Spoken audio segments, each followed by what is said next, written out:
జ్వరం వచ్చి నోటికి ఏది రుచించినప్పుడు ఇలాగా టమాటా, కొత్తిమీర పచ్చడి చేసుకొని తినండి. చాలా బాగుంటుంది. పచ్చిమిర్చితో కాదండి, ఎండుమిర్చితోనే.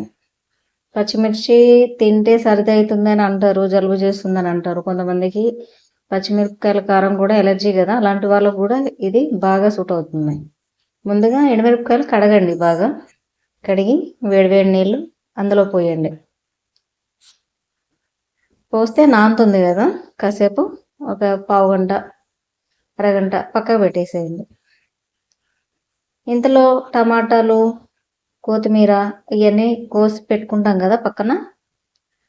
పెట్టుకున్న తర్వాత ఒక బాండి తీసుకొని దాంట్లో కొంచెం ఆయిల్ వేయండి.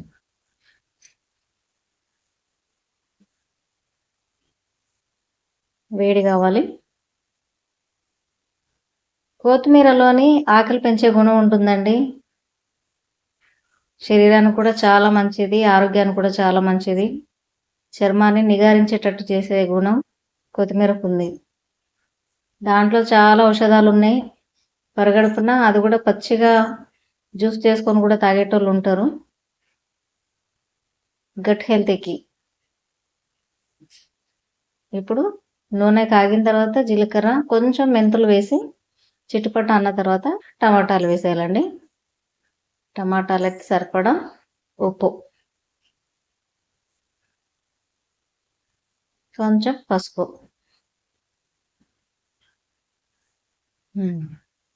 కొంచెం పసుపు వేసి కదపకుండా మూత పెట్టేసి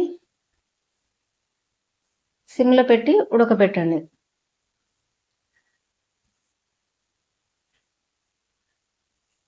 మధ్య మధ్యలో కలుపుతుండాలి.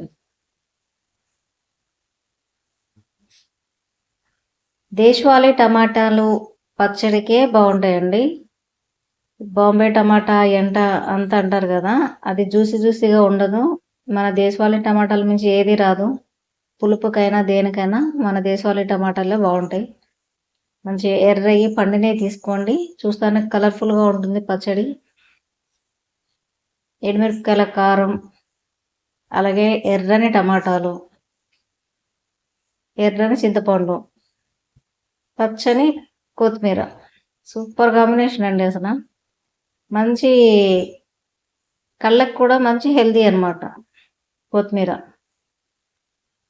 రోజు తిన్నా పర్వాలేదు.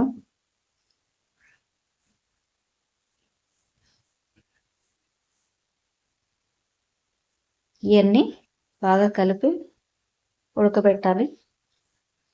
ఇదంతా దగ్గర పడాలి. మళ్ళీ మూత పెట్టి ఒక 2 నిమిషాలు ఉడకనియండి. 2 నిమిషాలు అయిన తర్వాత చూసారా, ఎండుమిరపకాయలు కూడా దగ్గర పడ్డాయి, అంటే ఉడికినాయి అన్నమాట, స్మూత్గా అయినాయి. వెల్లుల్లి ఒక 10 వెల్లుల్లి వేసుకోండి.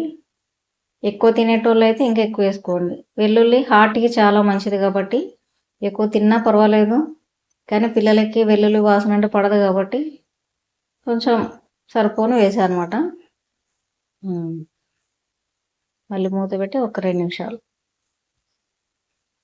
ఇప్పుడు చింతపండు, కారం ఉంటుంది కాబట్టి కొంచెం చింతపండు లైట్గా ఎక్కువనే వేసుకోండి, ఎందుకంటే ఇది కారం కారంగా ఉంటుంది.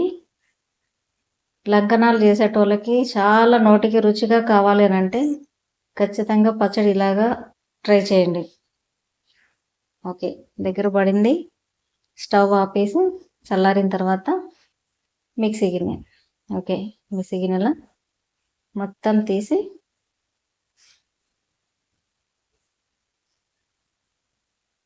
పచ్చడి మెత్తగా అయిన చూసారా.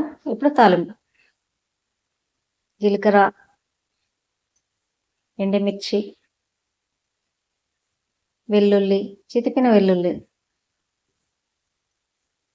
కొంచెం వేగాలి, కరివేపాకు చాలండి. పచ్చడిలో వేసేసుకోండి. ఈ పచ్చడి ప్రతి దాంట్లో బాగుంటుంది. దోశకి, రొట్టెకి, పరోటాకి, రైస్కి, ప్రతి దాంట్లో ఆల్ ఇన్ వన్ పచ్చడి అనమాట. దేంట్లో అయినా చాలా బాగుంది, నోటికి రుచి కలిగే పచ్చడి. మీకు కనుక ఈ వీడియో నచ్చినట్లయితే లైక్ చేయండి, షేర్ చేయండి, సబ్స్క్రైబ్ చేసుకోండి. Thank you for watching.